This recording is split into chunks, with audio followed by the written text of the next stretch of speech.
Powerful Nerdcast assemble! Hello, my friends, and welcome to another edition of the Powerful Nerdcast.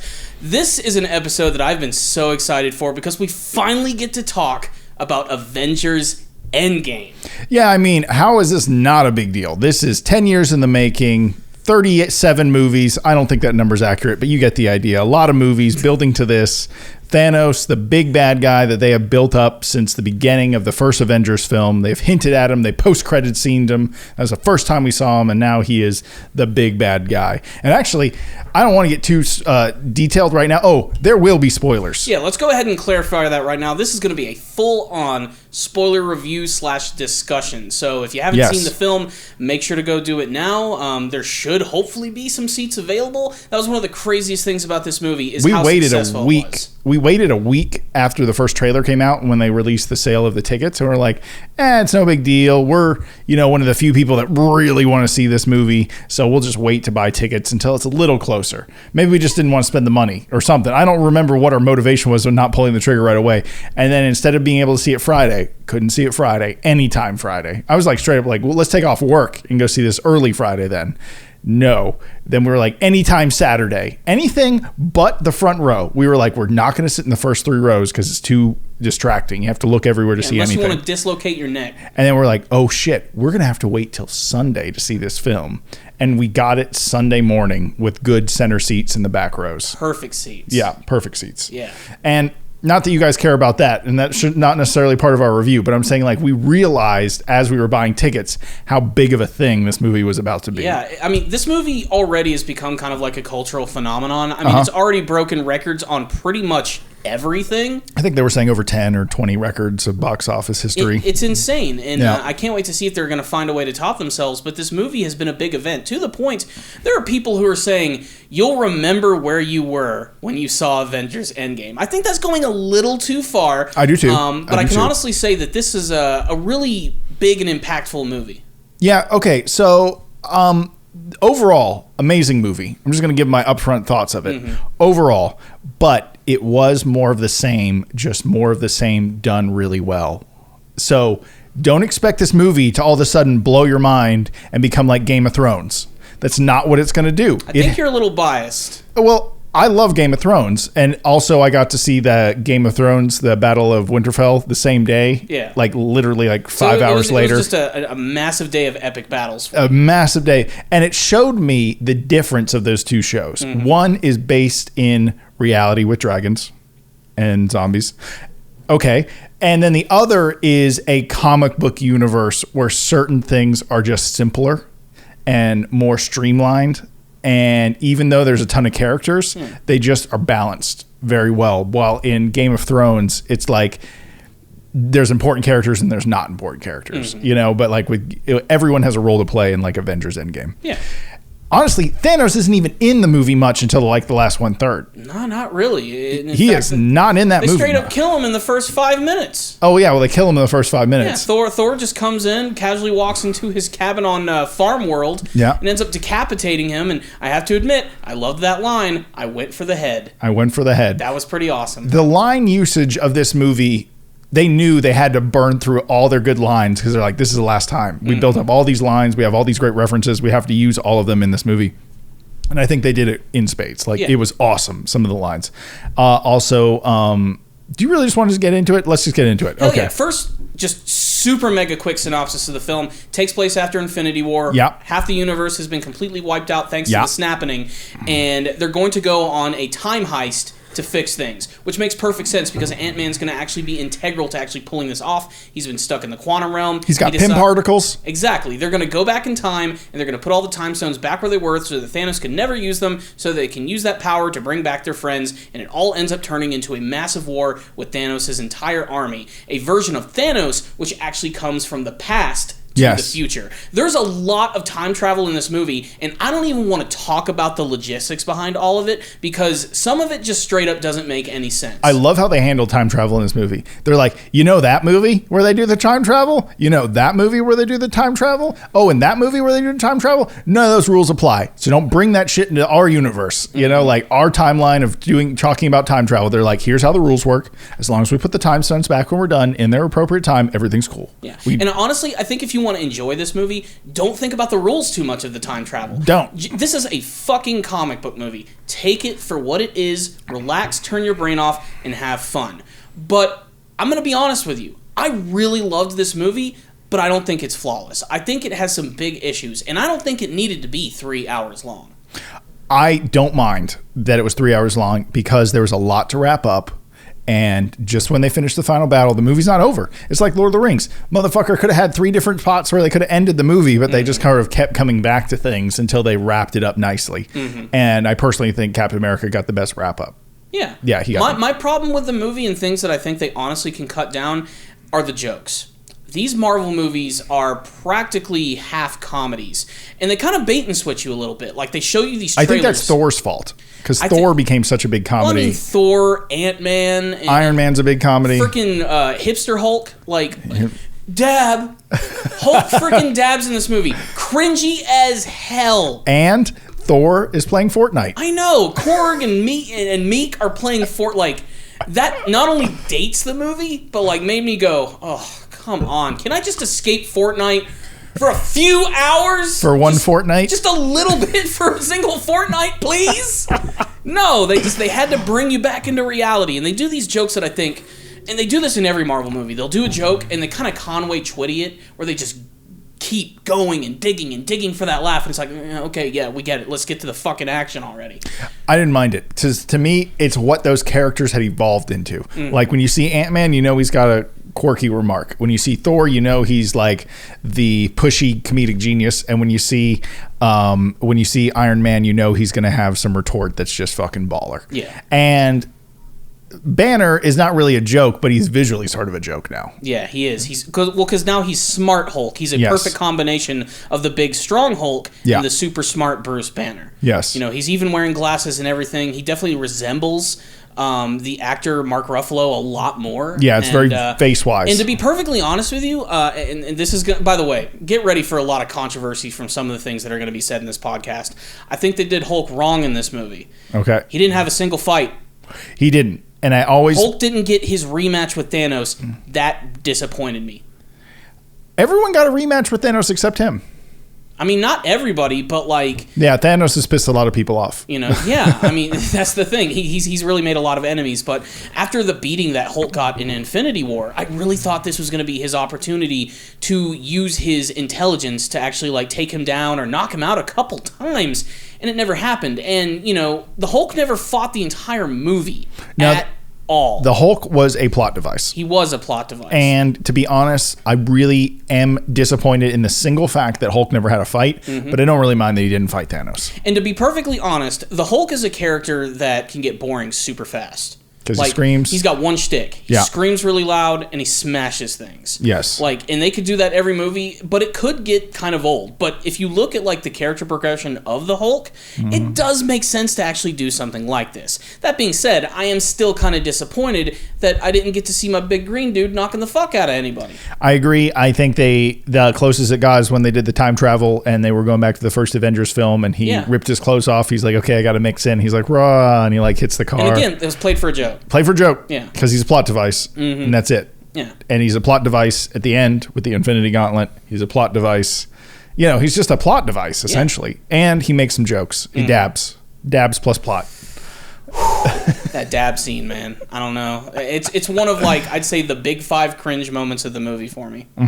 I don't really... To me, I was so overwhelmed by that film, I didn't even realize that the Hulk didn't do much until you start talking about it just now. That's the thing. There is so much in this movie. It's so, kind of insane. To be honest, you're almost like having to forego all the enjoyment to go find something you didn't like. Because it's still, to me, a 9 out of 10. Like, it's still a really good film. Really? Yeah, I think 9 out of... That's your score is a 9 out of 10. Damn near perfect film. I'd say it's perfect for the momentum it had to carry. Yeah. It is perfect because... it had a lot of bullshit to take with it into this, and it did it well. Okay. And I think the one scene, though, some of the biggest things that I think is the one scene at the end, they did not give every Avenger, like, a moment. No. And that was sort of, like, where the fuck was Doctor Strange? using his magic to stop water from getting everybody wet. I forgot. Fuck, you're right. Okay, he did do that. And he, his big role, Doctor Strange's big role in that movie was he bringing teleported all the heroes back. Yeah, he teleported which everyone. was arguably one of the coolest moments from the film and sent just chills down my spine seeing that happen. Spider-Man had more of a fight with Thanos than Yeah, Doctor he Strange did. And, mostly all he did was just kind of run around with the brand new gauntlet that was created by them and use his spider arms to ward off all of the nameless bad guys. What do you call that move? Auto kill? Auto kill or auto attack or something. It was just like the arms would come out of his back and automatically attack for him, which was kind of cool. Not attack, stab you. Yeah, you're right. Spider-Man was just shanking people left and right. It was pretty insane. Not attack, stab. I was like, ooh, that's very violent. Yeah, I mean, ultimately that final battle is kind of what made the movie for me. Yeah, it was a good final battle. Yeah, but I also liked the time heist stuff. Like, I think from the minute they actually begin the mission and go towards the end of the film, like, to me, that's what really had me invested. That's not to say I didn't like the first half of the film. It's just it really took its time in getting up to it. I feel really like trying to drive home the fact that these characters have been driven to a point of desperation that they've never been at before. To me, it was like the first part of the movie was like a sad Iron Man and Captain America movie. Yeah. The middle part was an Ant-Man movie, and then the last part was an Avengers movie. Yeah, that's a good way to put it. That's kind of how you got to look at it. And again, these movies have to stay with those themes. They have to stay with those textures and those styles that they are basing this series and this momentum off of. And I think they combined it all really well. That's why it's 9 out of 10 for me. I still think they did a pretty good job of, mixing everybody together. But, your score's a 9. I'm hovering at like a 7.5 and an 8. Okay. Like, I think it's a really good movie. There's no doubt that, like, it hit me very emotionally, especially at the end. The deaths of a couple of major characters like Black Widow and Iron Man were intense. The final scenes with Captain America I thought were handled so pitch perfectly. Mm-hmm. But there's just some moments in the movie that really drag it down for me. I could care less that Black Widow died. It didn't affect me at all. No. The Gamora death on Thunder Mountain or wherever they were. Thunder Mountain. Thunder Mountain this summer at Six Flags. I know, but the Gamora scene to me was more like emotionally there. Yeah. Because Black Widow is such a blank character. Yeah. Like, I don't care that she's dead. To me, I'd be more sad if Ronan, or what's his other name? The arrow guy? Well, now he's Hawkeye, but he became Ronin, where he goes around killing Japanese dudes and the dude from The Last Samurai. Yep. He ends up killing people. Instantly recognizable. Oh, yeah. That guy's seeing him. Always that guy. Mm-hmm. Well, they got like 10 Asian actors that they used to play Asian people in Hollywood, and he's one of them. And he was also in Rush Hour 3 as the bad guy, which I do not remember much. It's not good. Rush Hour 3. It's not good. Okay. Not a great career move, bro. And so... Yeah, I feel like I don't actually know where I'm going with this. Let's just pick a part of the movie and talk about it more. I think the best way to discuss it is to go by character basis. Do you want to talk about Thor? Thor. Yeah, let's go ahead and start with Thor. Thor, I loved and hated Thor in this movie. Thor to me, I think, is a character that grew on me a lot as I started watching the MCU. Before these movies came out, my knowledge of Thor was just big dumb blonde guy with a hammer. I didn't know much about him. I didn't understand the lore. Mythos. Just aside from the fact that he's based on the Norse mythology, and these movies made me really love that character, and it's all thanks to Chris Hemsworth, who started out kind of like just like as a stock fish out of water character, but slowly as these movies have come on, he has embraced everything that is great about this character and made it something that is his own. And this is definitely, I think, some of the best that he's actually brought to that character, despite the fact that for about 90% of the movie, he's the Big Lebowski. He is essentially the Big Lebowski. Yeah, when they find Thor, he's all out of shape. He's a broken man. He's playing Fortnite and telling little kids, to get away and chill out, and he's like, I'm the god of thunder, man. I'll come to your house and I'll show you what I do to your mom. That's literally what they find him doing, and he's really fat, comically fat. Yeah. And I think they even call him the Lebowski or something during the film. And they bring him back with the promise of more beer. They do. Yeah. Like, that's what Rocket's like. We got beer on the ship. He's like, what kind? And most of the movie, Thor is just kind of like this sad joke. Like, he's everything Thor's never been before. He's even completely like, he has no confidence when they actually go on the time heist and he goes back to Asgard to see his mother and everything. He falls apart. He just cannot keep himself together, and Rocket is trying to knock some sense into him, quite literally, and none of it even works. I do think it's hilarious that during that scene he takes his hammer back, which means the Thor in that universe doesn't get his hammer back unless Steve Rogers, Captain America, returned it at the end of the film. Maybe that's why he actually had that hammer, to return it back to where it really belonged. That's true. He could just show up there and return the hammer. As long as you return everything, time's cool. Everything's cool. Yeah, so it's interesting. And Thor to me was the biggest joke character, or the biggest source of laughs for me. Like when I think of the funny, I always think of Thor, even though I'm sure Captain America, I'm sure Iron Man, I'm sure Ant-Man had great lines that are escaping me at the moment. But Thor to me was the funniest in the film. And he was also the most relatable. Like, Captain America felt the loss of losing everyone. Iron Man did. But Iron Man played it straight because he's like, I don't know if I want to go back. I built a good life. I got this kid, got this house on the lake, Oh, and I'm super rich, so I'm cool. I'm cool here. Maybe I don't need to fuck with the world anymore. But like Thor really had the fall from grace in a much more relatable, real way, even though it's kind of ridiculous at the same time. Living in New Asgard, which is basically just a nice little Scotland village by the sea in Norway or Scotland or something which like makes that. Sense. Norse mythology, of course, it would be in Norway, which I thought was kind of appropriate. They even have a big sign: New Asgard, a friendly community. Yeah, they're not even trying to like hide or anything. Yeah, they're like, we're the Asgardians, whatever. Yeah, but I mean, they're basically just regular people at this point. And with Thor, they also bring back the character of Valkyrie, which I didn't think got enough screen time in this film. But again, there's so many characters to juggle. How do you juggle it all? Exactly. Yeah. And at the end of the day, she's more of a background character than anything. But I was glad to see her return. Yeah. And even at the end of the movie, Thor ends up making her the new queen of Asgard. So that's another woke point for the movie. The woke points are strong with this film. We'll get to that later. The woke is strong with this film. To say the freaking least. But to me, one of my favorite scenes of the whole movie is when Thor goes back in time and he meets his mom. And she's like, are you from the future? And he's like, yeah, I am. I'm from the future. And he starts crying. And she's like, I'm a witch. I can sense all this stuff, And he never got to say goodbye to his mom. They built that up, that his mom and him never got a real goodbye, or he was sad about his mom passing. It was a nice, touching scene. Yeah. And I think that was the scene that changed Thor back to who he was supposed to be. They never had a training montage where he got fit again, which I was kind of hoping for. Here's the thing. I'm kind of glad that they did that, and I like that because it shows, again, and I'm not, I'm never like a white knight when it comes to representation in films. Yeah. But they could have easily used like some magic or some special ability to make Thor go back to where he was. He was fat even in the final battle, wearing his armor and doing his thing. Yes, he was. And it shows again that you don't have to be some super chiseled hero in order to save the day. You don't. Given time, I'm sure he's going to get back to super sexy Hemsworth. It's going to happen. That's what sells that character to the ladies. Yeah. And the non-ladies. And the non-ladies. The other thing is I also really like where Thor ended up at the end of the film. Yeah. Pretty much joining the Guardians of the Galaxy. Which is awesome. Which means we might see him in Guardians 3. Which would be yes. All that's yes. Because that Thor is the coolest character in the MCU right now, in my opinion, again. And I think the idea of him having 30 minutes of screen time or more in the next Guardians is where it's at. Yeah. Did they bring the new Gamora? They brought the old Gamora. New Gamora. The old new Gamora? New current Gamora is dead. Gamora from the past is the new Gamora. See, this is why it's confusing. But they don't have to put her back. No, just like Black Widow, the original one is gone. Okay. Yeah. All right, so Thor, we can agree, pretty funny, pretty fun character. Yes. And hopefully we'll get to see more of him in the future. But we can't really talk about Thor without talking America's ass. About Captain America. One of the best jokes in the movie. Yes, one of the best jokes in the movie. Yep. Also, Captain America kind of getting sick of himself because the other Captain America is like, oh, I can do this all day. He's like, fuck, I know, man. Don't. I'm so tired of that Boy Scout bullshit at this point. Yeah.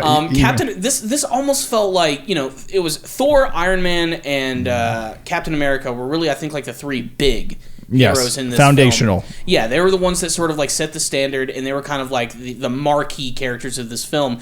But I really like felt that even though Iron Man had a really big role and he ended up sacrificing himself and dying, Captain America still left a massive impact for a number of reasons. One, the character never loses sight of who he is.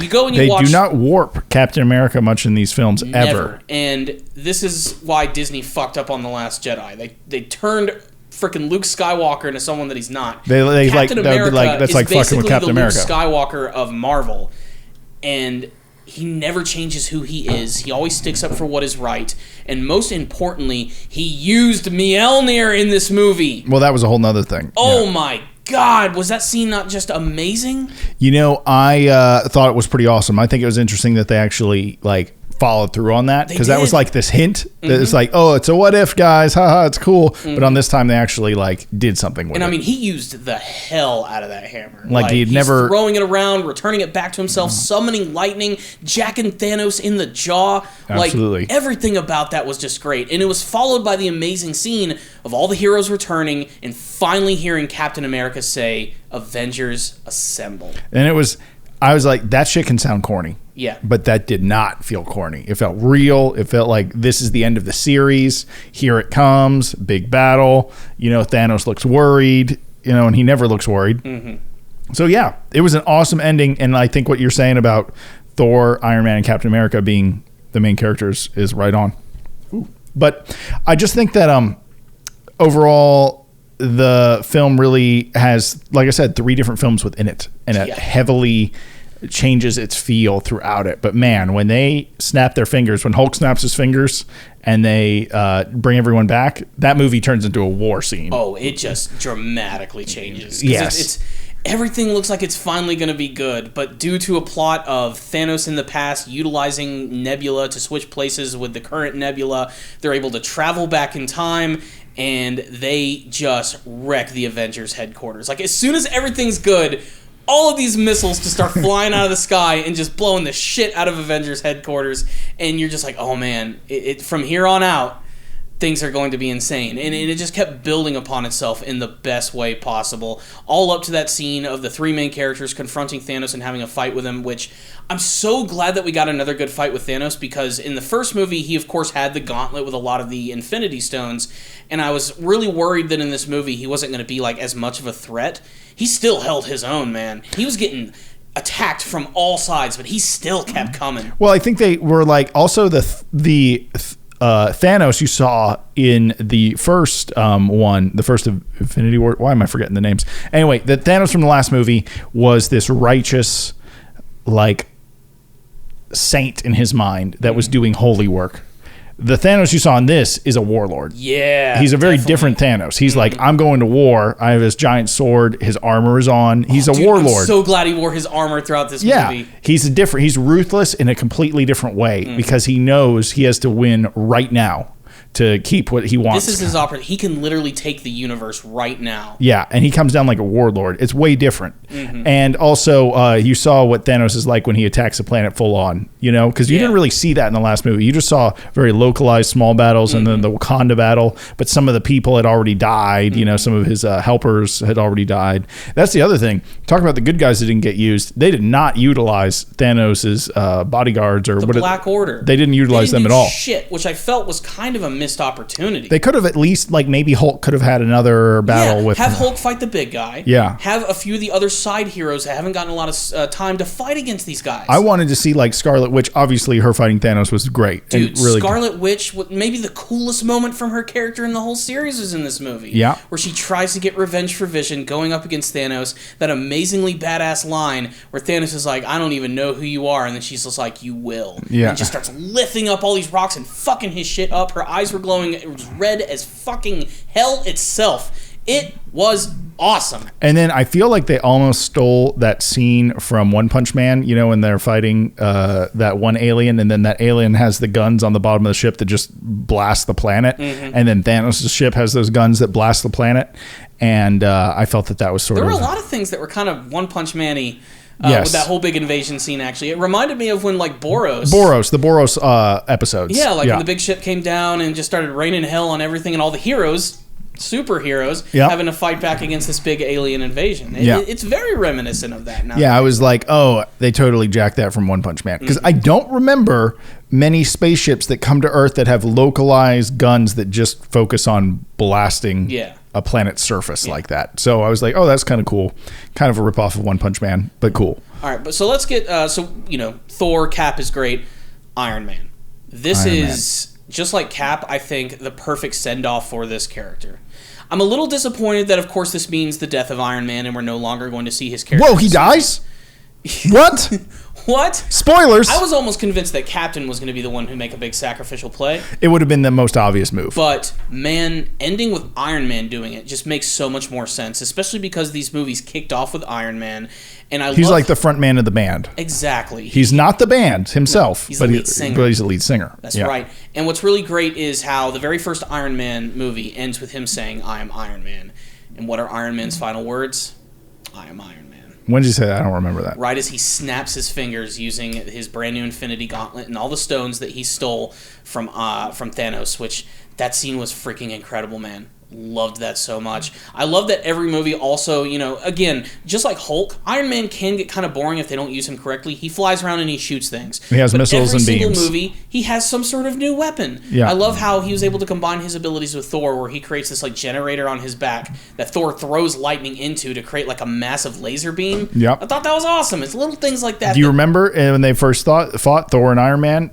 Iron Man got zapped by Thor, and then Jarvis was like, "Oh wow, your power's up to 300%." He's like, that's a good point. Yeah, he used that. He literally took that, and he's like, we can use that and weaponize it some way. That's nice thinking. That's what I'm thinking. They're playing within all these rules he's created. They had all these great nods to all these previous films. So I found it very well thought out. How the fuck do you keep track of this? What kind of spreadsheet do they have there with the scriptwriters? They did really well. I really think they paid attention, and that's the reason why the MCU has been so successful. Well, it's not as good as Justice League, but it was all right.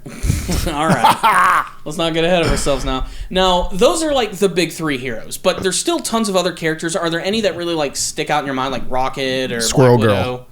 Squirrel Girl? Squirrel Girl. No, I'm kidding. Secret cameo. She's the post-credit scene. There's no post-credit. I heard there was Howard the Duck was in it. He came out of one of the portals. Big missed opportunity to not have Howard the Duck. He could have hit on like Black Widow. Oh wait, she's dead. Oh shit. Ooh, too soon. But like any other side characters, like that really stuck out to you? I don't know. Is Ant-Man a side character? He's kind of a main character in this. Ant-Man's a pretty big character, especially the way he. You know who I like that they brought back? I loved the mixture of Hulk having a conversation with Doctor Strange teacher. I do not remember her name. The Ancient One. The Ancient One. Yes, played by Tilda Swinton. Yes, and I think Tilda Swinton's a great actress. Yeah. And I feel that the idea of having one of the most powerful creatures go against one of the most magical creatures was an interesting dynamic. Obviously, Hulk didn't have a chance of fighting her because she's very, she can like break your soul out of your body. Yeah. It's kind of an interesting thing. And that to me was one of my most favorite moments when Tilda Swinton and Hulk had that conversation. I also really liked that scene because, again, I love, just like Back to the Future, I love when they go back to previous times and seeing it from different angles, points of view and angles. The fact that the Ancient One was in the city at the time and was actually fighting back against that invasion, or at least trying to protect her home against all these, that's cool to know. There's the potential that there could be other heroes there in that world and we had no idea what they were doing. Maybe if they even want to try to acknowledge the Netflix shows, they could have. I think this should have been an opportunity, even if it's just a passing thing. Wouldn't it have been cool to just see Daredevil knocking the fuck out of an alien or something? It would have been cool, but they're not going to do it. Or Luke Cage coming in and doing something. I know they're not going to do it, but it would be really cool for them to at least acknowledge that. It would have been cool, but they didn't. They didn't. They did not do it. Another thing I liked about Iron Man is, or not Iron Man, Ant-Man, when they actually go back in time to that one army base and everything, I love that they brought back Michael Douglas. Yeah. They made him young again, which is always really funny to see. Even more young. I loved the Easter egg of seeing the original comic book Ant-Man mask on the table. I immediately recognized that. So cheesy looking, but perfect little callback right there. Loved that. Doesn't work in reality. No. Iron Man meeting his dad was also one of the most touching. To me, Iron Man's death wasn't very touching. It didn't do much emotionally for me. I was like, the funeral? The funeral was sad, but the reason the funeral didn't work for me is because he was there talking like he wasn't gone. And to me, that removes the hard reality of him being gone. Yeah, but he just loves people 3,000, man. Oh, God. And then the other thing, the reason it was mostly interesting, because Iron Man, you knew he might die. Yeah. But you didn't know he's going to repair the relationship with his father in this movie. So for me, that was the most touching thing. Just like Thor, he got to patch up things with his family. Yeah. And that's really appropriate. That was the thing that needed to happen. And also, I think that actor that plays his dad is really good. I don't know. I bet I've seen him in stuff, but he's a good actor. He carried a lot of that personality that Tony kind of has. Yeah, too. he took it well, and he made that believable. Yeah. And then even when Tony was like, "Oh, my old man wasn't really there for me," but now I realize he just did the best he could with what he had. Yeah. And also, they really made his dad seem like an ass in the early Iron Man movies. And then as Civil War came and you realized his dad wasn't probably that bad, but then Tony didn't get to know him because, what's his name, murdered his parents. Winter Soldier. Yeah, Winter Soldier murdered his parents on accident, not on accident, with brainwashing.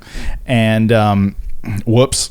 And so that was interesting because they really evolved that character and they sort of tied it up nicely with Iron Man getting to know him. Speaking of Winter Soldier, what do you think about that final scene where Captain America goes back in time and instead of coming back, decides to live out his days, and at the end of the film he comes back and he decides to give the shield to Sam and not to Bucky? It makes perfect sense. Yes, Bucky is super soldier, probably more like Captain America physically, but the Falcon guy is more like Captain America as a person. Yeah. So it makes more sense. I've seen a lot of people debating, like, who should have got the shield? Should it have been Bucky? Should it have been Sam? Should Bucky have it because he's more of a super soldier? Should Sam have it because he spent more time, technically, with Captain America? And his morals are aligned with Captain America. They're very much more aligned. Also, imagine the public reception to seeing a former terrorist be the new Captain America, as opposed to someone who's already always been a hero. Yeah, I mean, I get it. Do you think the world really cares? I think they're happy half the world came back. You think Twitter's going to matter much at that point? Don't know. Will Sam actually be the new Captain America, or will he simply still be Falcon using the shield? Maybe they'll just put some Star-Spangled Banner paint job on his wings. American Eagle? Yeah, American Eagle. Yeah. You know what's funny? In that moment, you know who he became? No. Captain Falcon. Captain Falcon. Falcon Punch. That's pretty awesome. Falcon Punch. I mean, I'm not going to lie. I want to see more of that. I want to see more of Sam. I think he's a very underutilized character, and I love the whole wings thing and everything, and watching him, like, fight against that one big monster at the end and, like, stab his wings into his body. That was really cool. Yeah. So I hope to see more of that character in the future. But ultimately, there are just so many other characters in this film. It's a shame that most of the Guardians of the Galaxy were not in this movie at all, aside from Rocket, who basically is their representative for most of the film. Does not get to do much, aside from make quips. But he's not asshole Rocket. No. He's why isn't everyone getting this shit done, asshole Rocket? Yeah. And he is not like... Rocket used to not care because that was his thing. Now Rocket is like... He's been forced to care. He's like, okay, I got to get this done. But they didn't make him an emotional bitch either. You know? But he does have the ability to be emotional. Yes. Which is what I like about his character. They evolved Rocket, but without spending much time on him. Actually, I think Rocket pretty much is this character now ever since... who's the guy with the blue spike? Yondu. Since Yondu talked to him and Yondu passed away, I think that's pretty much where we're left with this Rocket now. Yeah, that's a good point. They really did a good job in developing that character. And Ronan. What about Ronan? Ronan, Hawkeye. I just don't care about him, man. You don't? Look, I think the opening scene was touching, very touching, with his family disappearing around him as he's teaching his daughter archery. I'll say that. Yeah, that was I don't care about the other stuff. I thought the opening scene of the film, which was, like you said, him losing his family due to the snapping, and it was a really good moment to kind of bring you back into the seriousness of everything that's going on here. Yeah. And it made me care about Hawkeye, like, for the first time ever. Not because he's a cool dude who shoots arrows. He's a guy who just lost everything that matters to him. Yeah. And that really did a great job of establishing how desperate this entire film is going to be. And just the way that it was shot, too, I don't know, just everything about that scene worked for me. They could have gone flashy with the opening. Yep. They could have gone fucking superhero shooting beams. They could have gone Captain America running down an alley stopping bad guys. They could have done anything. They gave us something human. Very human. They were like, that's where the reality we're in right now. Like, that's what it's like to live with these people. And then I think they go to Captain America running the support group. Mm-hmm. Yeah, right. Which we'll get to in a minute. There's a few other scenes I got to talk about. I'm just saying, like, they made you human and understanding what was going on before they got into the let's go do some time travel. So those are pretty much like the main big characters of the film. There's just so many others to talk about. We would need 5 hours to discuss every single character and do that. But let's talk about one new character who made a huge splash in this movie and one that's had a lot of promotion put behind her. It's none other than Captain Marvel. So I don't want to shit on Captain Marvel, but I wasn't a huge fan. Do you fan. like Captain Marvel? Be honest. No, I don't really care about. I don't care about Captain Marvel. And here's one of my, because we're getting ready to get into the shit show. Oh shit! Yeah. Oh shit! We're two white cisgender males. Here we go, guys. So one of the things I didn't like about the movie was Captain Marvel. I felt that she did not earn her spot in this finale, and that she felt completely shoehorned into the entire story. And the main reason for that is how she was really introduced into the story. Mm-hmm. She had her movie, which came out a couple of months ago, and at the end of that movie, there's a post-credit sting of her just sort of arriving out of nowhere. Because of the pager. Because of the pager, and saying, "Where's Nick Fury?" When she's introduced in this film, she's just already a member of the group, and she saves Tony Stark in space, bringing him back thousands of light years to Earth, which makes no sense whatsoever. And then she's just sort of there. You have to accept that, well, they just decided to bring her into the fold and that she's a really powerful person that no one seems to get along with. Well, she did bring back Tony, so maybe that's why they accepted her. Well, here's the thing. She already had to have been a part of that group to find Tony. She wasn't just looking around space and just ran into this guy. She already became friends with the Avengers off screen. She was told to go find Tony off screen, and she went to go find Tony off screen. She's just there. She's been shoehorned into the movie. And you were looking so uncomfortable while I'm talking about this. I don't care about her, man. Like, I don't care. You know why I don't care about what you're saying? Like, the reason I don't have any hate about these moments? Yeah. It's because they didn't waste too much time with it. Yeah. Maybe that's why I'm okay with it. And she's not even in the movie, like, barely at all. No. Like, she's maybe in the movie for 20 minutes, 15 minutes maybe? She's beginning and end. Yeah, like that's the very beginning of the film where she saves Tony and she chokes out Thanos and then Thor decapitates her and she's like, well, I'm gone now, but I'm still going to occasionally work with you guys, and that's basically it. And then she shows up at the end of the film to display again that she has the most powerful ovaries in the universe, and she destroys Thanos' ship, and there's a massive explosion, and then we get what I think might be the cringiest scene in the entire MCU. And I'm going to preface this by going ahead and saying that I like female characters. I talked earlier about how fucking badass Scarlet Witch was. I think Okoye is one of the coolest characters ever. Yes. I absolutely love the Wasp. I think Shuri is fantastic. Peggy Carter is awesome. Yes. But that one scene where all of the female characters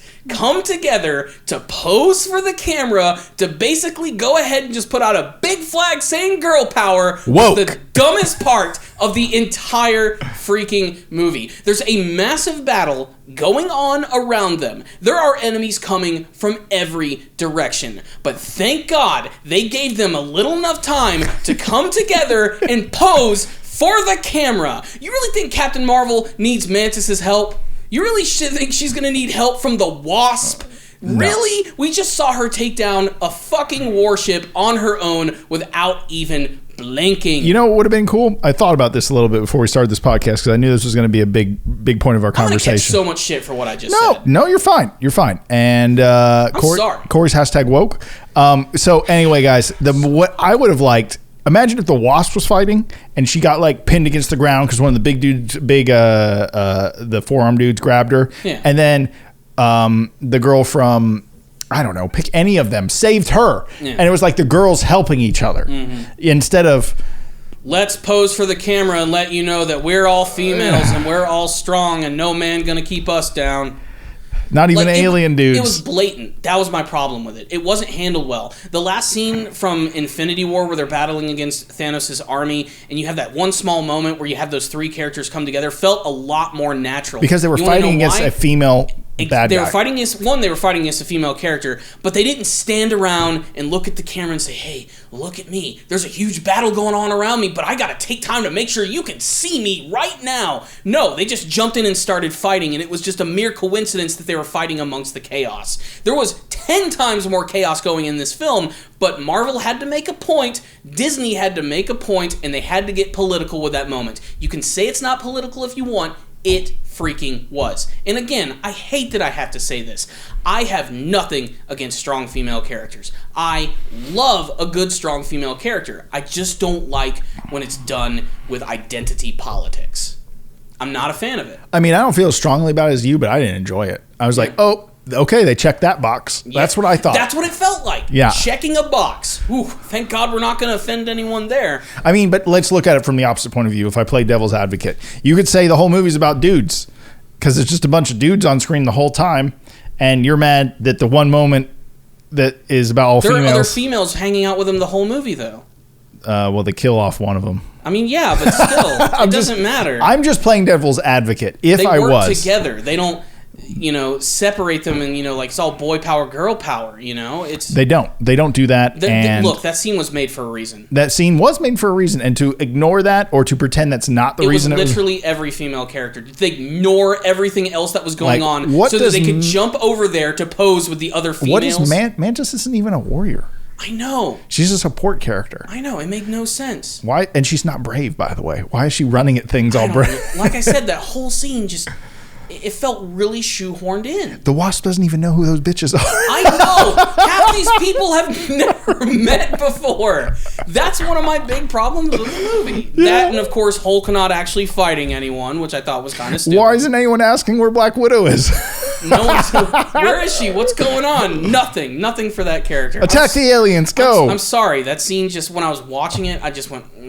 what are you guys doing right now? Now, to be fair... It was quick, though. To be fair, the scene that followed them actually attacking, visually speaking, looked cool. There's nothing cooler than seeing superheroes fight back against bad guys and fucking their shit up. But the way that it was... My favorite Captain Marvel scene was when she was fighting alongside Tony Stark and Thor. It was awesome. That was the coolest Captain Marvel scene. I loved her destroying Thanos' ship. Yeah. It was an establisher of, whoa, this chick is fucking powerful. Don't mess with her. Yes. That scene fully established how truly powerful she was. I completely agree. Like I said, I think that Scarlet Witch moment was just great.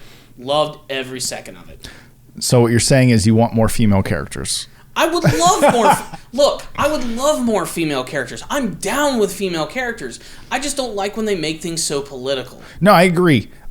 And like I said, is there it's any not escaping? Like they had a big sign that said girl power or anything, but I mean, it's obvious what they were doing. Oh, if you see the way they're running, it's with a W. No, I'm kidding. I'm just the flying W. The flying as W. They run towards Thanos in his army. Yeah. Like I said, just it just felt kind of out of place. Well, it felt very, like I said, check in a box. Let's get that girl shit in there. Mm-hmm. We got it. Okay, good. Okay, let's wrap up the three main stories of the three main characters. Good, we got it. And that's a shame. But even Gwyneth Paltrow got to fight. She doesn't know who half those bitches are. She doesn't know who these characters are. Maybe she's very organized. Maybe she sent out an email telling everyone to meet there. Yeah, because you don't remember how she used to run Tony's organization. Maybe she had her assistants. Yeah. And I liked the moment of her teaming up with Iron Man. I thought that was appropriate. Yes. You have to assume at some point Tony Stark is like, hey, let's try you wearing this suit and see what happens. Well, she does in Iron Man 3. There you go. She's used to using these type of this weapon before, so it made kind of a bit of sense. And we have to imagine she's gone through a little bit of training. There's no way that Tony has not shown her how to fly in these suits and use these weapons. No way. Yeah. I mean that alone would probably be a funny He was working on that suit for her. Yeah. While he was starting the film, the first act of the film was him working on that suit. So it's not that crazy. Yeah. Look, it didn't bother me, but I think that the thing you said is it was obvious, a box to be checked, obviously a scene that they were going to put in this film, and they didn't care if it worked or not. That was obvious. So it's sort of a shame they did that. But the bad things in this film were very short-lived. Oh, very. They're like, okay, get back to the main things quick, though. Like I said, that final battle, man, just that rocked. I loved more the build-up to it. That final shot where you see both sides opposing each other. Mm-hmm. Ant-Man's giant just standing on one side. They start to finally run towards it. They have that big hero shot, which they love doing in these movies, of the characters flying and running. And then you have Ant-Man and punches one of those big flying monsters, and then just chaos just ensues. It's absolutely insanely awesome. Like that whole battle scene... Top 10 favorite giant battles, that's definitely in top 5 for me. Absolutely. Like crazy. And what I love about it is that it makes it instantly rewatchable because there's so much stuff going on. You can watch that scene 20 times in a row. You can look at a different corner of the screen. You're going to see something different every time. And I don't like to rewatch movies. I really don't. Yeah. I watch movies maybe twice, and then I usually don't watch them again. Mm-hmm. I don't think that's weird. I think it's actually probably pretty normal. There are certain things I love to rewatch. Forrest Gump. And RoboCop. Yeah. I watch this all the time. But the thing about this movie is I think there is a lot to rewatch here. Yeah. I did not get to see it all all the way. I was riding hype and excitement through the last 1/3 of that movie, and I'd love to rewatch the last 1/3 one more time. Not to mention, I was crying like a bitch. Well, you're emotional. I am. You know? I'm not gonna lie. They should have had you in the scene with all those girls running. No, that's sexist. That is sexist. No, this movie made me emotional. There were definitely a couple scenes where, you know, when I say cry, I don't mean like, oh my Not God. an ugly cry? Like tears running down the cheeks kind of thing. Like, oh my, and like quivering lip. Like that's kind of the feeling that I got from watching a lot of these scenes. And I just think that it was all handled so well, and it made me realize how attached I am actually to these characters, especially Tony Stark and Captain America. I think it was even your wife who loved that final scene. Oh, she was crying. Peggy and Captain dancing. Perfect way to end that. My wife cries like on cue though. She can watch a sad commercial, and then I'll turn to her and she'll be like, One of those, like, I can't believe they made the puppy do the thing. She watched one of those super sad Korean commercials, which are like a mini movie. Oh yeah. They're like, you know, it's about a girl going up against depression, but it's actually like for shampoo. Yeah, exactly. And she'll just be crying, and I'll be like, why did you give that your emotional energy? And she's like, I don't know. Yeah. And that's not me. Yeah, but I saw a lot of people shedding tears in the theater about those scenes. I don't really cry. It's not like I don't cry in public. It's just that's not the emotional response that is hardwired into me very easily. You know, it has to be very related to me for me to cry. And sort of is getting very therapeutic. All of a sudden I'm turning this podcast into therapy. But the thing is, movies don't make me cry, essentially. But I felt those moments. And I will say, hands down, the two most emotional moments were when Tony met his dad and fixed that relationship, and when Captain America decided to stay back in time and get the life he had earned at that point. Yeah. You know? It felt cathartic, and it worked. It's like what that character's been working towards his entire arc. He gave his life to the cause. He gave up everything for the cause. But now that the cause is over, he had a chance to go back and do life he wanted. And I think that's encapsulated too in that final line where Sam's like, so you want to tell me about your wife? He's like, you know what? Not really. He no longer has to have service for anyone. He no longer has to perform and be the captain. Yeah. He's earned his spot. And man, that was just handled so perfectly. Also, the funeral scene with Tony Stark where they have the original arc reactor that he put in his chest, the one that that said the proof that Tony has a heart. Just so perfect. And a little fun fact for those who don't know, because I know some people are still confused about this. That scene where they're panning to every single character there, and they show that has affected Tony throughout his journey. Yeah, exactly, and the people that he's affected. There's that one older teenager kid that people are like, who the hell is that? And even we said that as we were leaving the theater. Apparently that is the young kid from Iron Man 3 that helped Iron Man out when he was down crash landed, and allowed him to stay in his garage. Yeah. Apparently it's the same actor, and he came back for that scene. So, again, attention to detail that I think is really surprising from the film. I just think these movies are handled so well. They are. Like, they surprise me. They do what I expect at the same time. They finish things out in a satisfying way. Like, no one else has been able to do that until now. And even though, we got to make this movie so it satisfies most people. We got to be respectful of the characters. We have to wrap this up nicely over 20 movies. That all sounds easy on paper. That is a fucking nightmare to pull off. And they did it. Yeah. And you know, the proof, it's all over the place. Look, Spider-Man fell apart in 3 movies. X-Men has gone like a goddamn roller coaster as it's created films. Seriously. Like, this is Thor Dark World is like the only obvious low spot for me. Probably in my opinion, maybe the worst Marvel film. And because of the current political climate, people don't like Captain Marvel all that much, but it's not a bad Marvel movie. It's really not. And so it's like, how did they do that?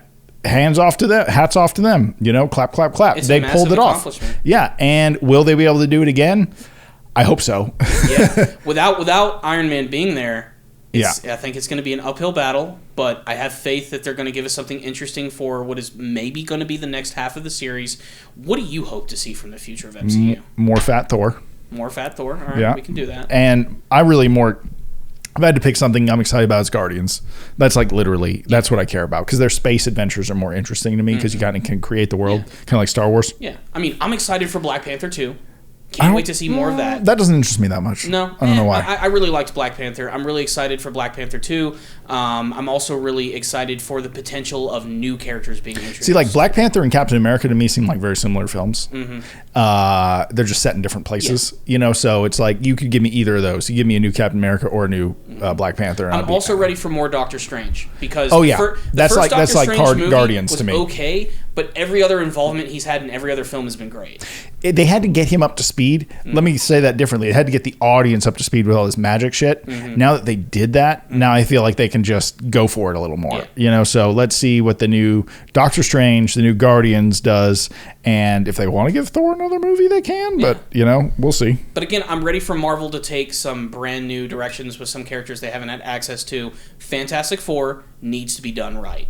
They need to introduce them on that stretchy dick, man. Dude, they got to do the Fantastic Four are so good. Like They're not. I love their dynamic. Like I joked about the other day in the car. They already exist. It's called The Incredibles. Everyone said that. Yeah. I mean, they're basically the same type of characters, but I really want to see them. They would fit perfectly within this universe. And now that we've gone out to a more cosmic level, they can introduce them in a more proper way. But of course, the thing that I want to see most, and I think everybody's on board with this, we got to see the X-Men. We just got to see them. In the MCU. In the MCU. And I have a theory as to how they're going to introduce them. Okay. All right, so get ready for this. This is going to be weird. This is Corey explaining on Tuesday, the 30th, 2019. Just see if this theory holds up. Yep. Mark your calendars. Here we go. Yeah. So, one of my biggest theories about how mutants can be introduced into the Marvel Universe all ties to, of course, the Infinity Stones and to the characters of Scarlet Witch and Quicksilver. What we know about those two characters is that they were normal humans who were eventually imbued with powers thanks to the power of the Infinity Stones.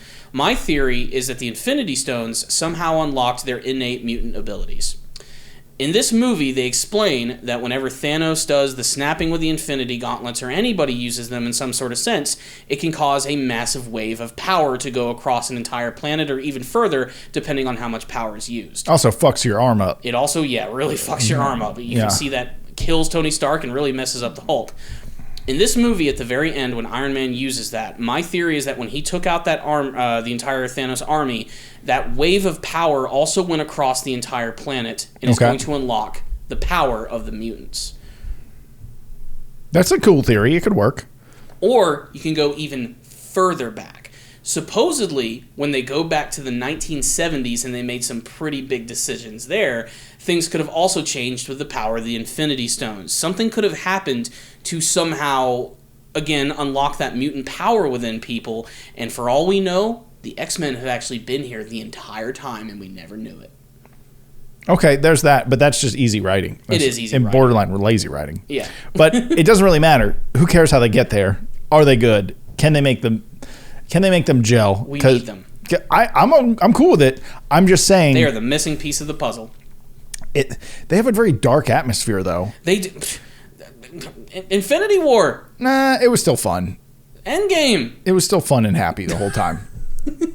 There were still very dark moments. I just think like Game of Thrones is closer to X-Men than. Oh, they're wearing yellow spandex and shit. They can make these characters comic book. When have they ever done that in the movies? Never. This is their chance. Okay, now I'm on board. If you're rebranding and relaunching the texture and the style of it, I'm okay. Yeah, I don't want to see the old X-Men be introduced. I want to see a new team, new actors.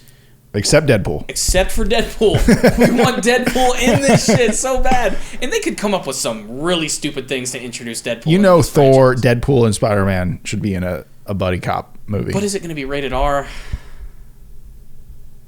Maybe? That's the tough decision. How far do you go with Deadpool? How much do you pull him back? The problem is you can't do that. You really can't. You know why? Him a little bit. Well, yeah, you neuter Deadpool. He'll start and he's like, okay, guys, I'm under Pikachu rules on this one. Yeah. Pikachu ain't dirty or anything. No. And even when I see Ryan Reynolds voicing Pikachu, I'm like, when's he going to do something raunchy? And he never does because it's a kid's movie. Yep. So I keep thinking in Deadpool rules. There you go. But, and like I said, there's, the X-Men, Fantastic Four, and even though there was a Venom movie, I wish they could find a way to incorporate Venom into all of this because you got to have Spider-Man and Venom in the MCU. I don't know. It just seems like it needs to happen. You got Bubble Boy. That's going to be fighting. That's the thing. Endgame is here, but it's technically not the end of this phase. It's going to actually all end with Spider-Man Far From Home, which is coming out in a couple of months in July. Yeah. And you can even go back and watch that trailer they released in January, and there are some subtle hints to some, like, they gave away, like, some, like, weird things here. Like, Iron Man's friend, Happy Hogan. Yeah. Like, he's talking to Peter in that trailer, and he even says to him, he's like, you're all alone now. Yeah. Like, they already addressed that in that trailer that Tony Stark is dead, and we didn't even realize it. And yeah, I'm interested to see Jake Gyllenhaal as Mysterio. Molten Man is another big villain that's going to be appearing in the film. Is that the dude that guy that looks like Sandman? Kind of, yeah. He's like melting gold. Yeah, kind yeah. of, like that's yeah. what his character is composed of. And I can't wait to see how they're going to address the events of Endgame. Because you know they're going to talk about it. And it makes sense now why Nick Fury is also here, because now that Iron Man is gone, he's got to find some new heroes. He's got to find some people to prep. And this guy is young. He has really crazy powers. He's going to have to, mold him into the next big hero. Yeah, that's definitely possible. Maybe even the next big leader of a big group. Maybe not. The implication, of course, is that Captain Marvel is going to be the leader. But we'll see. I'll give Captain Marvel the benefit of the doubt in her next movie. For now, though, I do not care. Aside from a few cool moments from this film. Where she wasn't talking. When she wasn't talking. She's so smug. I'm sorry. So, all right, let's go ahead and wrap this up because, man... Wait, what about Sonic? Oh, God. If there's one thing that Thanos should have snapped away, we have to address this because it came out. It just came out. We can't keep releasing these right as things come out. But things come out every fucking day, guys. I know, it's annoying, but this is the perfect... I don't want to talk about this for long because I'm pretty much in agreement with everyone else. Can I jump in on this, Corey, before you jump in? By all means. I'm not a Sonic fan. I didn't care that they were making a Sonic movie, but I can tell you hands down, this movie looks like hot garbage. I wasn't going to see it even if it looked good. Even if Corey's like, oh my God, this is honoring the lore perfectly. And they got the lore. And even though... the lore of Sonic the Hedgehog. And the guy is designed perfect and he looks just as good as the Pokemon in the new Detective Pikachu movie. I still wouldn't see it. But now that I've saw the trailer... I absolutely won't see it. It is hot garbage. It looks like some movie that was made in 2008. Maybe even before that. Yeah, it just looks real bad. And it looks like Jim Carrey with a mustache, not Dr. Robotnik, which I don't even know. The end of the trailer where he kind of looks that might more be like a flashback. Yeah. You don't know if it's the end. It's either that or it's the very end of the movie where they're hoping to make a big franchise out of this movie, which is inevitably going to fail. I just don't get it. Look, he looks like a cartoon character in real life, but yet they didn't design him to look like the cartoon character. But he still looks kind of cartoony. But yet he has a humanoid face and human teeth. The human teeth. Oh, God, the teeth.